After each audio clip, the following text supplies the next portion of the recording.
Hello, my dear ones. Today we continue talking about etiquette. And when we speak about it, it is very important to understand what truly good manners are and what mannerism is. I once had a funny case. A good friend of mine came to visit me a long time ago. Now we laugh about this story, but back then we were much younger. He came in young and stubborn, and we started drinking tea together. And he was sticking out his little finger very strongly, holding it out. I asked him, "Why are you doing that?" He said, "Well, how else? These are good manners. I like being mannered." And that is exactly the point. To be mannered is a faux pas. It means the very opposite of good manners. It is like buffoonery in speech, overblown emotions. Here, it is overblown manners, and they reveal a lack of understanding of what good manners really are. So let's take at least a few examples so you understand the difference between good manners and mannerism. Of course, there are many examples, but let's go over the most obvious ones.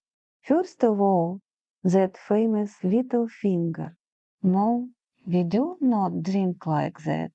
Even if it feels comfortable to you, and even if it is considered elegant not to press the fingers against the cup, we still hold the cup delicately with two fingers at most, or three, just as with a wine glass, which we hold by the stem, and the other fingers may stay in the air.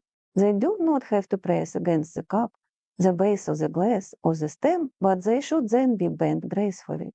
I already showed this in one video and we will come back to it again. The next point.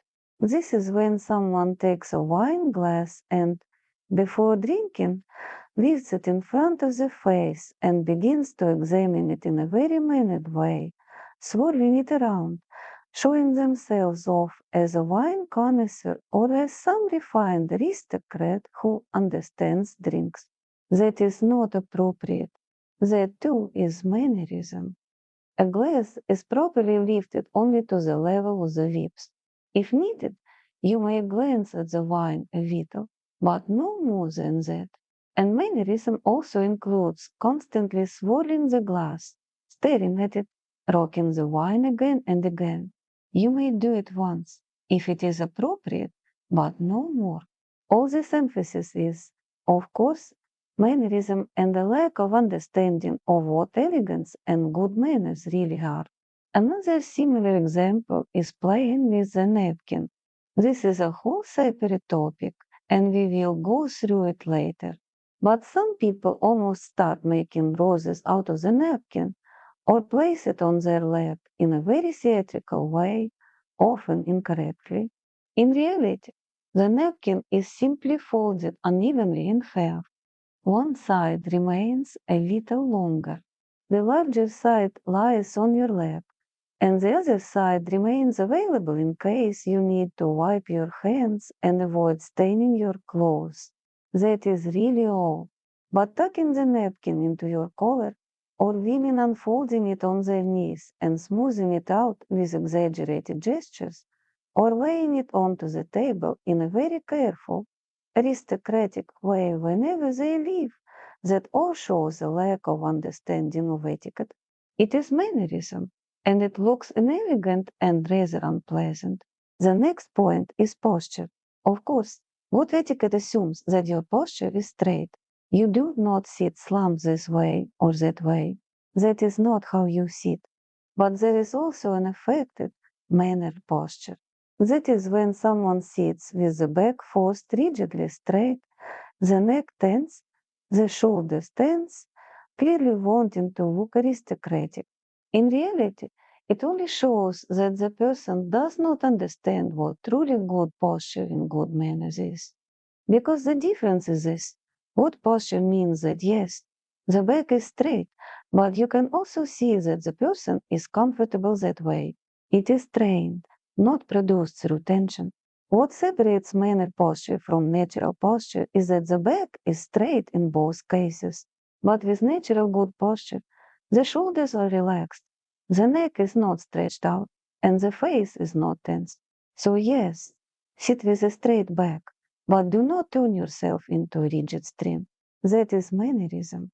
Another example is an overly deliberate, overly correct way of handling utensils when they are placed on the table with exaggerated slowness and overly refined movements in a clearly demonstrative way. No, that is not right. Everything here should be light and natural.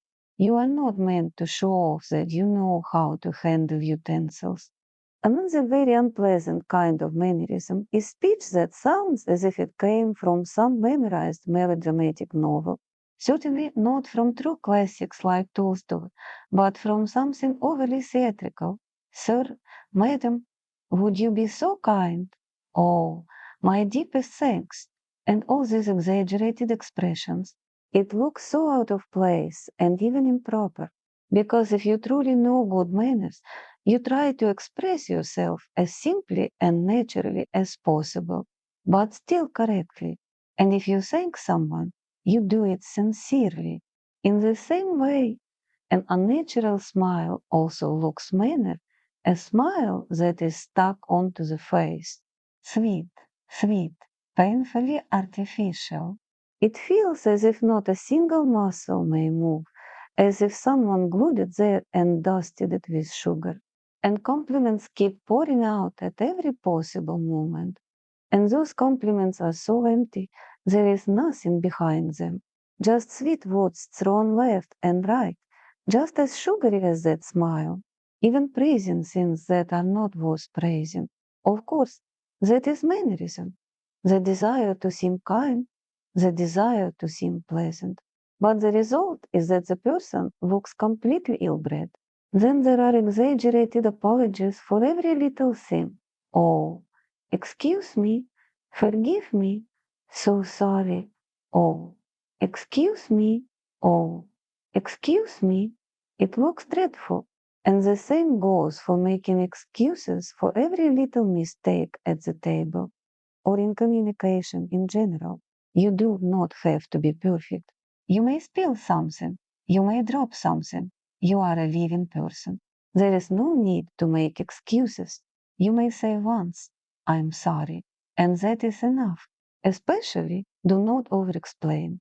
Another sign of mannerism is exaggerated restraint, when no matter what is offered to you, you always say, no, no, thank you, really, oh no, thank you kindly, I don't need anything, even when you do want it. Sometimes people are taught somewhere that this is the right way to behave. Girls often do this when they want to make a good impression. There is no need for that. If you want something, simply say, yes, I'd like that, calmly, simply, and without rudeness. And, of course, one of the very worst forms of mannerism is when a person tries to teach someone etiquette right at the table, correcting them, explaining things, showing off with a very clever expression. For that, there are videos like the ones I make for you. Below when it is agreed upon, when you simply turn a video on and watch it, and no one ends up in an awkward position. But if a person truly has good manners, then of course, if I come to a restaurant or to a reception and see that someone does not know manners well enough, do you think I will walk up and start instructing them, even quietly? Most likely, I will not do that during the reception. Only perhaps if I absolutely need to save their reputation. And then it must be done very softly, very carefully, and so that truly no one hears it. And if it is done in an exaggerated way, especially in front of other people, then the person clearly has no idea what aristocratic behavior and good manners really are. Because, first of all, they are nobility of soul and the wish to smooth over another person's mistakes and make everyone around you feel comfortable.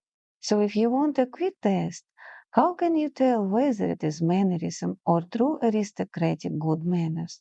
Ask yourself this: is this being done so that it will be noticed, or so that it will make things comfortable for this person and for others? If it is for comfort and appropriateness, that is good manners. But if it is done to be seen, if it is demonstrative, then it is mannerism.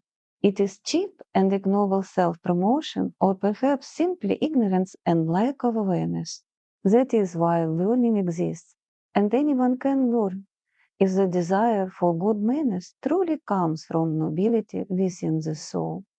Our etiquette episodes are released every Monday evening, Pacific time. That is all, my dear ones. Until we meet again, I'll prepare something else interesting for you on etiquette in this series. I love you. Bye bye.